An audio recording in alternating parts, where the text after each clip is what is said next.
Hello, Phil here from Wings of Pegasus and welcome to another video. If you enjoy this video, please give it a thumbs up and subscribe.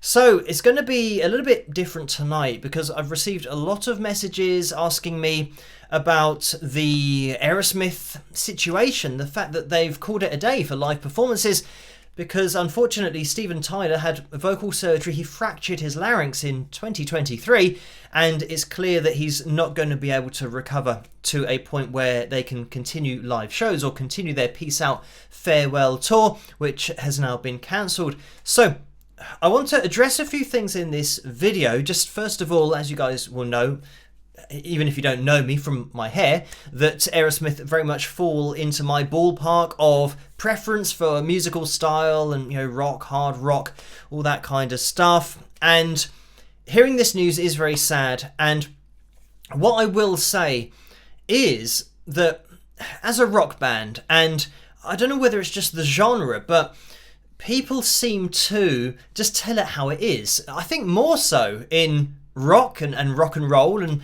that kind of thing, rather than the more mainstream pop kind of acts. And there have been loads of stories in the past about, you know, somebody throwing a bottle on stage, hitting an artist in the face, but then they just continue because that's rock and roll, and these things unfortunately happen. But this is a unique situation because Aerosmith, being a band, I guarantee you they would have had the option to go ahead with the tour and lip sync because they will have recordings of Steven's voice. And this is what I want to bring into focus and put under the spotlight, is the integrity of Aerosmith as a band.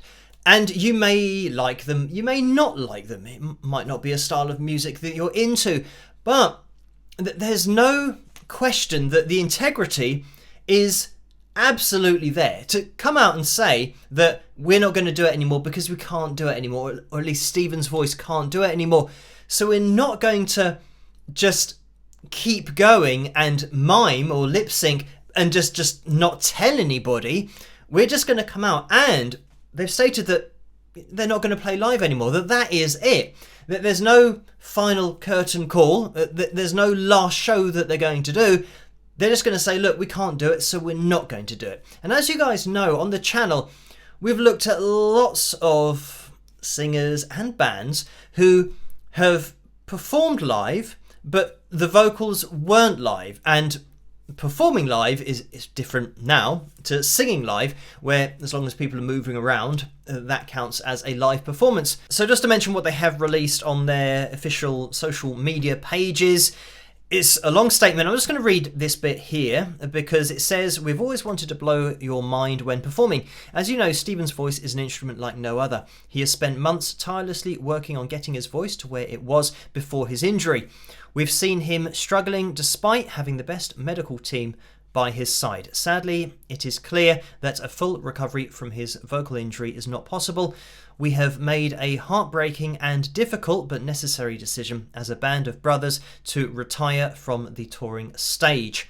So it's a real shame, and it's really bad news for Aerosmith fans around the world. So what I'm going to put forward, obviously, it's going to depend on the band and their individual beliefs and their integrity. And not even that, really. With Steven, it's all down to him and what he thinks about what I'm going to suggest and what you guys would think about what I'm going to suggest. So we know that the technology exists where you can effectively time code a performance, which means that that's a complicated way of saying that everything within a performance or a set is timed, and this is something that's used for lighting and fireworks. For example, they will be timed to go off at particular points throughout a set, and this is all set via, you know, time coding, having a time code, and as soon as it gets to a particular point, something is set off, whether it be lighting, you know, fireworks. But that is applied nowadays as well to vocals and backing tracks and things to happen at exactly the right time. So given that that is possible, and what is also possible is for drummers to play to a click track, and that's just a simpler version of it, to have a set where the drum is playing to a click track, which means that any elements on a backing track, for example, are going to be perfectly in time with the live performance that's happening. And when I say this, Aerosmith are a band. So when I refer to live performance, I mean they are playing. They are playing drums, they're playing bass, they're playing guitars. They might even have backing vocals in there. And Stephen might even have a live mic so that he can talk to the crowd, he can interact, but he will be performing with a previous vocal. And it is possible to take a vocal from a fully live set by Aerosmith relatively recently, so there is going to be Stephen's voice as it was before vocal surgery, with the ability to drop in and out as he sees fit with what he can or what he can't do.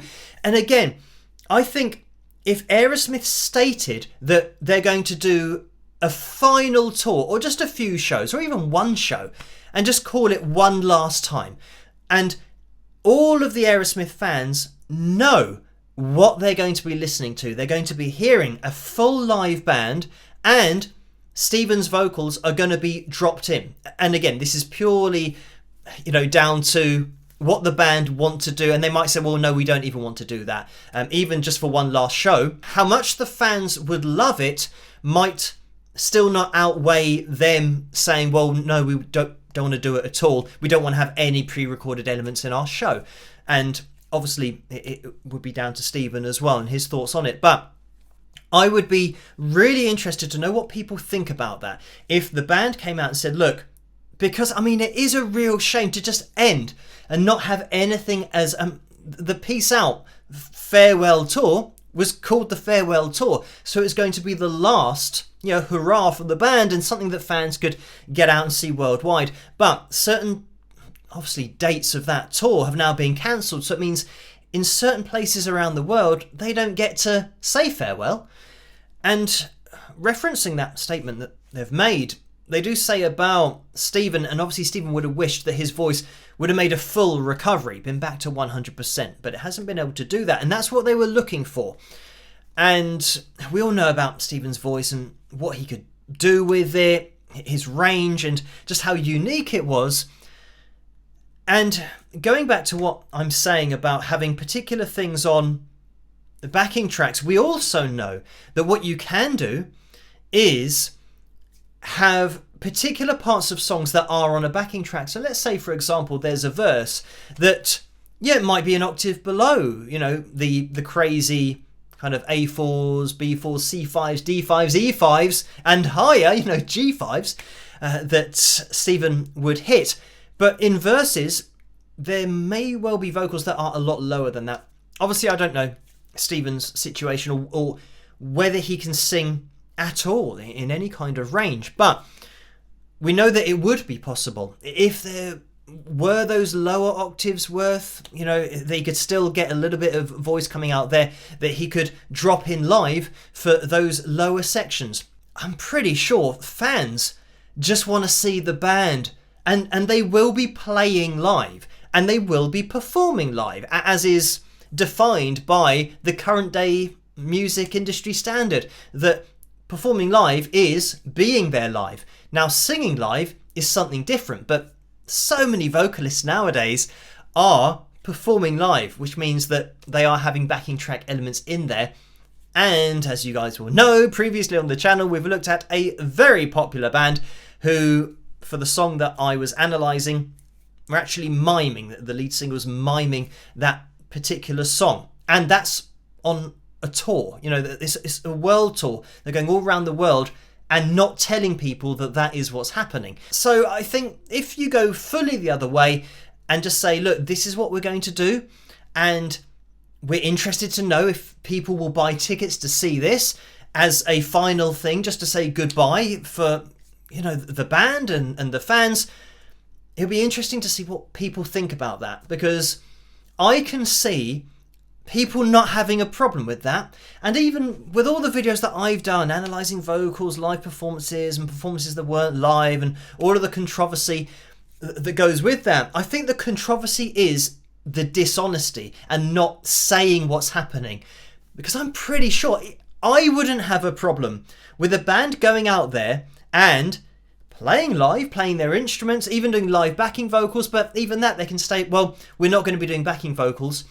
That's going to be on a backing track as well. But even just having Stephen with a live mic so he can interact with people and just say goodbye with a final show to that particular city or country, wherever they're visiting on the tour. For me, I think people wouldn't have a problem with that. And if I haven't got a problem with it, or I don't foresee myself having a problem if they just came out and said, look, this is what we're going to be doing, I don't know how other people, because I'm old school, I'm quite strict. I like to see live vocals and live performances, but I'm also a guitarist. I'm a musician. So it means I can see it from that point of view, that I would like to go along and hear the live band. And when I say that, when thinking about live performances by musicians, plenty of musicians don't sing at all. And people buy tickets to go and watch that live performance. It might be a case of throwing this idea out there and people messaging Stephen and saying, look, it is possible to do this. Would you consider doing this? Or is it just something that you wouldn't consider doing? In which case, again, it's absolutely fine, because it's Stephen's choice at the end of the day. It's his voice, and he might be of the opinion that he just doesn't want to do anything that isn't a fully live vocal. Regardless of what other people are doing, what other bands are doing, he might just not want to do that. As I've said in this video before, let me know what you guys think. And it doesn't even matter if you're into Aerosmith or you're not. We're talking about just a live band who have had to stop performing, and whether you would have a problem with, considering the situation, them performing live and telling everybody what's happening and what they're paying their money to go and see, having that full transparency, whether you'd have a problem with that and still think, oh no, it shouldn't be something that's allowed to go ahead. And even having ticket prices that are reduced, considering what the show is going to be. And as long as you're told about that, would you have a problem with it for spending a little bit less money because of the things that have had to be changed from what would have been the fully live performance and live vocals that would have been happening? Yeah, it'd be interesting to know what you guys think. But as always, let me know. Keep suggestions and requests for future analysis videos coming in the comment section below. And if you did enjoy this video, please give it a thumbs up and subscribe. And I'll catch you guys at the next one. Rock!